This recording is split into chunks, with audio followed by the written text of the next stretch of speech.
Hey guys, welcome back to finance focus. दोस्तों, Warren Buffett एक ऐसे इंसान है जिनके पास 13 लाख करोड़ की वेल्थ है। अगर यह 1 करोड़ है तो ऐसे इनके पास 13 लाख और करोड़ है। लेकिन जो लोग इनको नहीं जानते और यह उनके सामने आ जाए तो लोगों को लगेगा कि वह किसी नॉर्मल अंकल के सामने हैं। इनके पास इतने पैसे हैं कि अगर वह चाहे तो दुनिया के किसी भी बड़े से बड़े होटल से सबसे महंगा खाना ऑर्डर करके खा सकते, लेकिन फिर भी वो मैकडोनल्ड्स का सबसे सस्ता बर्गर खाते जो 100 का आता है और 10 रुपए वाला कोक पीते। बिल गेट्स भी एक ऐसे इंसान है जो दुनिया के बड़े से बड़े होटल को पूरी तरह खरीद सकते हैं, लेकिन अक्सर वह मामूली से होटल की लाइन में खड़े होके खुद से खाना ऑर्डर करते। फिर मार्क जकरबर्ग, जिनकी वेल्थ 18 लाख करोड़ की है, मतलब वॉरेन बफेट से भी ज्यादा है, फिर भी वह कोट पैंट भी नहीं पहनते। हर रोज वही सेम ग्रे कलर की टी शर्ट और जीन्स में दिखते। तो इन तीनों लोगों में बहुत सारी चीज कॉमन है। सबसे पहली तो यह कि इन तीनों के पास बहुत सारा पैसा है,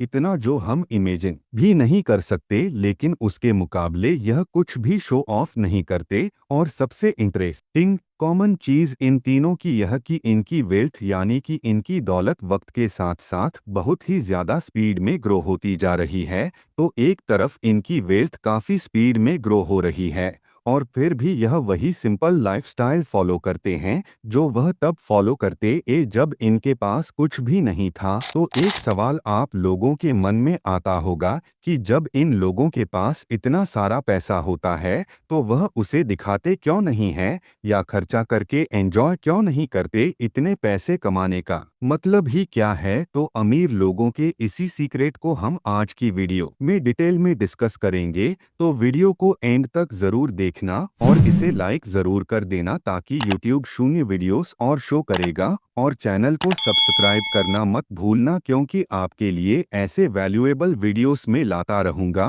तो सबसे पहले रीजन को समझने के लिए मैं आप लोगों को एक बहुत ही बड़ी ऐसा एग्जाम्पल देता हूं। मॉर्गन हाउसलुक साइकोलॉजी ऑफ मनी में लिखते हैं कि जब वो यूएसए के एक रिच इलाके लॉस एंजलिस में थे तो वहां पे उन्होंने एक बहुत ही यंग लड़का देखा जिसको वह रॉजर कहते। वो एक बहुत ही महंगी पॉश कार चला रहा था और वह चीज ऑब्वियस लोगों का अटेंशन ग्रैब कर रही थी, क्योंकि उतनी कम एज में किसके पास इतनी महंगी कार होती है। लेकिन फिर एक दिन वही लड़का, एक पुरानी सस्ती सी मॉर्गन हाउजन ने उस लड़के से पूछा कि तुम्हारी वह महंगी वाली पॉश कार को क्या हुआ? तब वो लड़के ने कहा, अरे उसको तो बैंक वाले उठा के ले गए, लोन का पेमेंट नहीं किया था ना, इसीलिए। और यह बोलते वक्त उसके चेहरे में जरा सी भी शर्म या रिग्रेट नहीं थी। उसने इस तरह से कहा जैसे यह उसका एक डेली रूटीन था। और तब मॉर्गन को रियलाइफ को सिर्फ रिच दिखाने की कोशिश कर रहे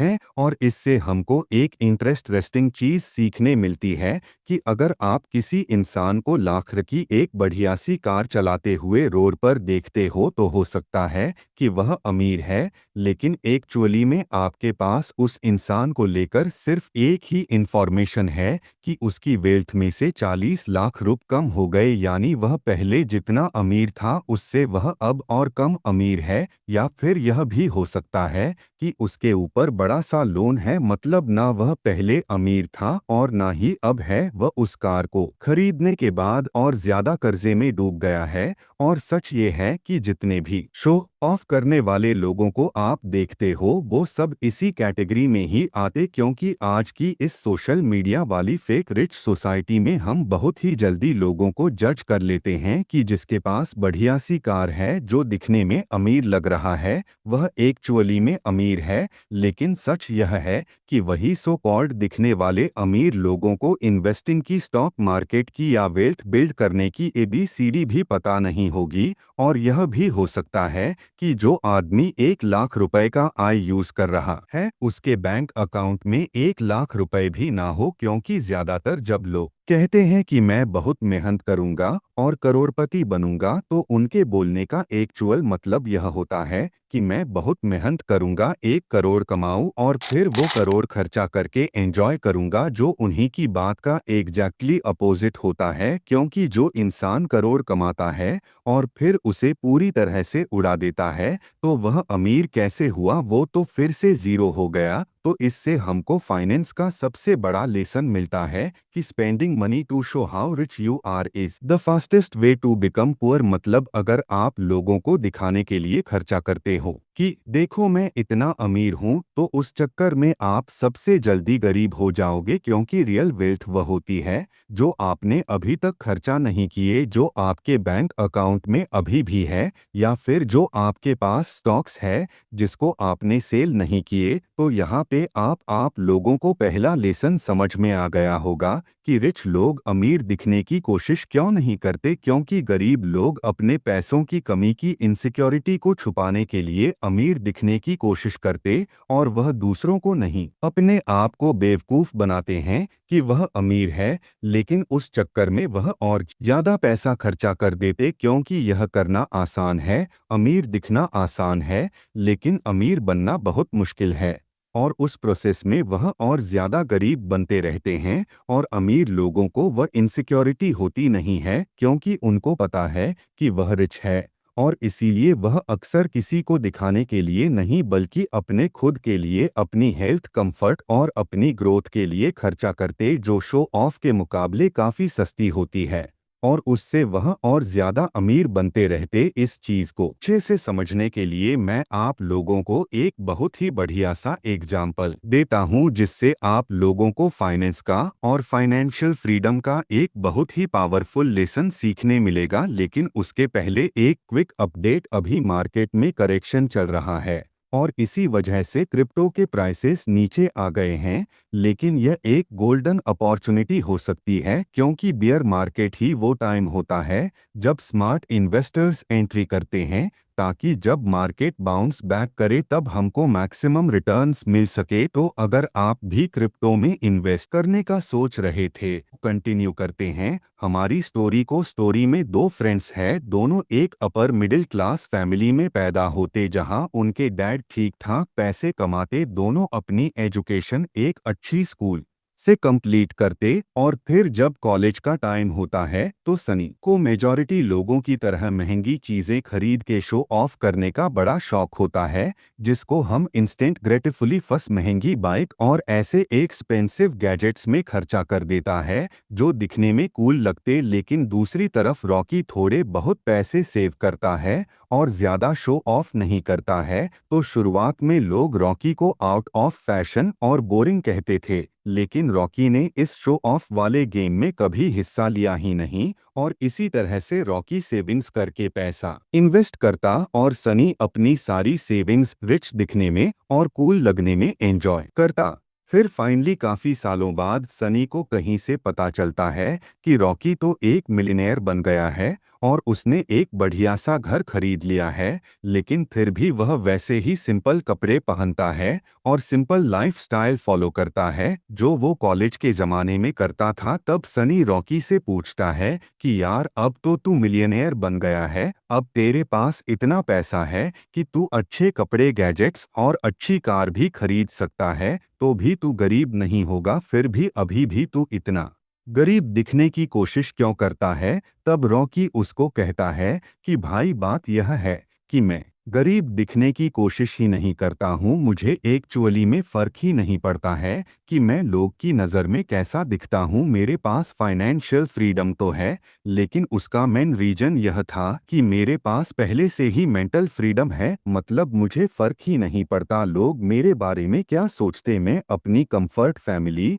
और अपनी वेल्थ को प्रायोरिटी देता हूँ, और जो इनके लिए फायदेमंद होता है मैं वही करता हूँ। तब रॉकी सनी को अपने घर का टूर करवाता है, और जैसे ही सनी उसके घर में घूमता है तो उसको एक अलग ही लेवल का सुकून फील होता है। तब रॉकी उसको बोलता है कि देख, मैंने लाख का एयर प्यूरिफायर घर पर लगवाया है, वो देख वहां पर ऊपर है, जो तुमको दिखाई भी नहीं दे रहा होगा, लेकिन बहुत ही यूजफुल चीज है। इससे हम बहुत सारी बीमारी से बच सकते हैं, जिससे हमारे मेडिकल एक्सपेंस कम होंगे और मैं लंबी लाइफ जीऊंगा, जिससे मैं अपनी वेल्थ को और ज्यादा ग्रो कर पाऊंगा। फिर रॉकी सनी को अपनी होम ऑफिस दिखाता है, जिसमें वह उसको अपनी लाख वाली अर्गन चेयर दिखाता है और कहता है, भाई, हर दिन 810 घंटा काम करता हूँ, अगर खराब कुर्सी पर बैठा तो बैक पेन और लॉन्ग टर्म है तो प्रॉब्लम्स पक्की होगी, और इसीलिए इससे अच्छा यहीं इन्वेस्ट कर लूं। तब सनी हंसते हुए कहता है, मतलब तू अच्छी कार और ब्रांडेड कपड़े नहीं खरीद रहा है,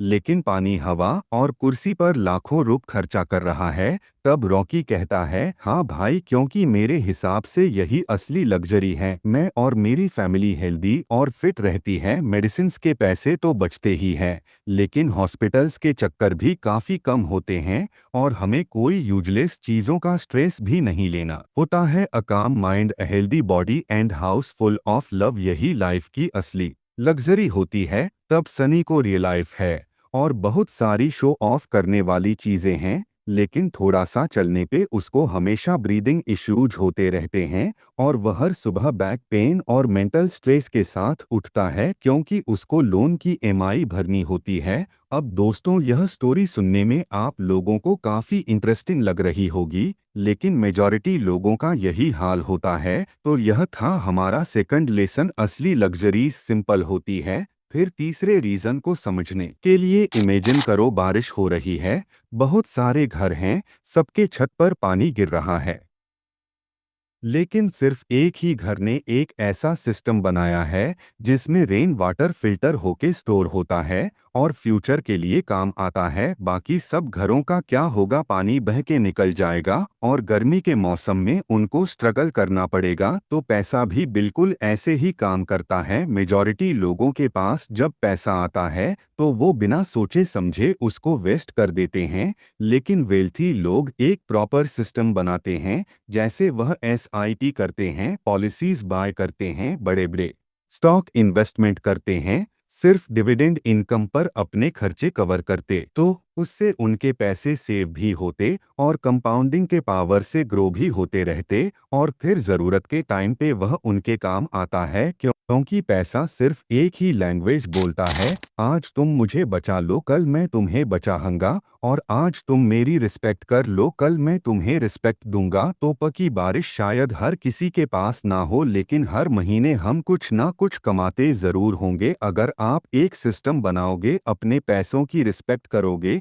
तो सिर्फ अमीर दिखने के बदले एक्चुअली में अमीर बन पाओगे। तो यह था हमारा थर्ड लेसन, पैसा वही रुकता है जहां उसकी इज्जत होती है। अब दोस्तों, यह बात रिच लोग अच्छे से जानते कि आप पैसों को कितनी तरह की लग्जरीज और एंजॉयमेंट के लिए यूज कर सकते हो, लेकिन यह पैसे का मेन पर्पस नहीं होता है। और इसीलिए जब वो लोग पैसों को अलग तरीके से यूज करते तो वह हमको बहुत ही अजीब लगता है। जैसे विराट कोहली 300 रुपए पर लीटर का अल्कलाइन वाटर पीते हैं, जो इम्यूनिटी और डाइजेशन के लिए काफी अच्छा होता है। क्योंकि इमेजिन करो, उनको किसी बड़ी मैच के दिन फीवर हो गया, हमको भी एग्जाम के दिन या किसी बड़े दिन सिर्फ टेंशन की वजह से फीवर हो जाता है। तो एक भी दिन अगर विराट कोहली बीमार हो गए तो उनका लाखों नहीं करोड़ों का नुकसान हो सकता है। रोनाल्डो अपने पर्सनल न्यूट्रिशनिस्ट और शेफ को लाखों करोड़ों में पे करते, जो उनके लिए ऑर्गेनिक और हाई परफॉर्मेंस डाइट मेंटेन करता है, और फिर वो यूजुअली एक मामूली से टी शर्ट और शॉर्ट्स पहनते हुए नजर आते हैं। और सबसे इंटरेस्टिंग और यूजफुल एग्जाम्पल मैं देता हूं आप लोगों को, वरन बफेट का। उन्होंने काफी सालों पहले एक सेकंड हैंड कैटलॉग बाय की थी जो इंडिया की 1989 में उन्होंने 6-7 मिलियन यूएस डॉलर से, मतलब लगभग 56 करोड़ पे करके अपने फ्रेंड्स की बात सुनकर एक प्राइवेट जेट खरीदा। लेकिन उसको इतने महंगे प्राइस पर खरीदने के बाद भी उसका मेंटेनेंस कॉस्ट और भी ज्यादा था, जिसकी वजह से वरन बफेट ने उस प्राइवेट जेट का नाम रखा इंडिफेंसिबल, क्योंकि वह उसके इतने हाई एक्सपेंस को जस्टिफाई नहीं कर पा रहे थे। लेकिन कुछ महीने बाद उनको उसके फायदे नजर आने लगे। उनका एयरपोर्ट में आना जाना और चेक इन करने का टाइम सेव हुआ, क्योंकि वह एक बिलियनियर है और उनका हर एक सेकंड कीमती होता है, जिसकी वजह से उनको रिलाइफ जेट रखना उनके लिए एक इन्वेस्टमेंट है। क्योंकि पैसों से प्राइवेट जेट के जरिए वह अपने टाइम को सेव करते हैं और वही बचे हुए टाइम से वह और ज्यादा पैसे कमाते हैं। और तब उन्होंने कहा था कि private aviation is about making time work for you, it is not about luxury, it is about leverage. यानी टाइम से आप पैसा कमाते हो, लेकिन अगर किसी पोर माइंडसेट वाले इंसान को ज्यादा पैसे मिल जाएं, मान लो कोई लॉटरी से जीत के या किसी और तरीके से, जैसे अच्छी जॉब से, तो वो सिर्फ यही सोचता है कि अब रिच लोगों की तरह दिखना जरूरी है और फिर वो फौरन बिना सोचे समझे अमीर लोगों को कॉपी करेगा, जैसे प्राइवेट जेट, एक्सपेंसिव कार्ड्स, लाखों रुपए की लग्जरी वॉच खरीदेगा, लेकिन उसके पीछे का साइंस नहीं समझेगा कि रिच लोग ऐसा करते क्यों है। रिच लोग का हर एक सेकंड कीमती होता है और वो अक्सर जितना खर्चा करते उससे ज्यादा वो उसी दिन कमा भी लेते, लेकिन मिडिल क्लास लोग जब उनको कॉपी करते तो वह उस एक लायबिलिटी के लिए सालों साल पे करते रहते। और सबसे इम्पोर्टेंट, वही पुर माइंडसेट वाला इंसान 200 की कोई बुक नहीं खरीदेगा जिससे उसको बहुत ही यूजफुल नॉलेज मिल सकती है जो उसकी पूरी लाइफ चेंज कर सकती है, लेकिन वही 0-0 वो मूवी देखने के लिए बिना सोचे समझे खर्चा कर देगा सिर्फ 2 घंटे के एंजॉयमेंट के लिए। तो इसीलिए सच यह है कि पैसा एक टूल है, जैसे एक हथौड़ा होता है, अगर सही तरीके से उसको यूज करोगे तो कुछ यूजफुल बना सकते हो, गलत तरीके से यूज करोगे तो हाथ भी तोड़ सकते हो। उसी तरह से अगर पैसा समझदारी से यूज करोगे तो कंफर्ट, हेल्थ और लाइफ की ग्रोथ के लिए काम आएगा, लेकिन अगर आप इसे गलत जगह पर लगाओगे तो एडिक्शन, शो ऑफ और नेसेसरी स्पेंडिंग का शिकार बन जाओगे और एक दिन यह आपको जीरो भी कर देगा। तो इसीलिए चॉइस आपकी है, आपको शो ऑफ करके दूसरों को इम्प्रेस करना है या अपनी और अपनी फैमिली की कंफर्ट, हेल्थ और ग्रोथ को प्रायोरिटी देना है। तो अगर आप लोग अपने पैसों के टेंशन को हमेशा के लिए खत्म करना चाहते हो तो मैंने कंप्लीट फाइनेंशियल फ्रीडम की गाइड बनाई है जिसे आप चेक आउट कर सकते हो, जिसमें मैंने इन्वेस्टिंग, पर्सनल फाइनेंस और लाइफ के इम्पॉर्टेंट लेसन्स को डिस्कस किए हैं। उसकी लिंक आपको नीचे डिस्क्रिप्शन में मिल जाएगी। वीडियो से कुछ सीखने मिला तो इसे शेयर करो अपने उस शो ऑफ करने वाले फ्रेंड को, और आप लोग नीचे कमेंट करके बताओ कि आप कौन सी कैटेगरी में आते हो, सिर्फ अमीर दिखने वाले लोगों में या एक्चुअल में अमीर बनने वाले लोगों में। और चैनल को सब्सक्राइब करना मत भूल जाना, क्योंकि आपके लिए मैं ऐसे वैल्यूएबल वीडियोस लाता रहूंगा। वीडियो पसंद आया तो इसे लाइक करो, नहीं पसंद आया तो डिसलाइक करो। आपका अल्बल टाइम देने के लिए थैंक यू एंड गुड।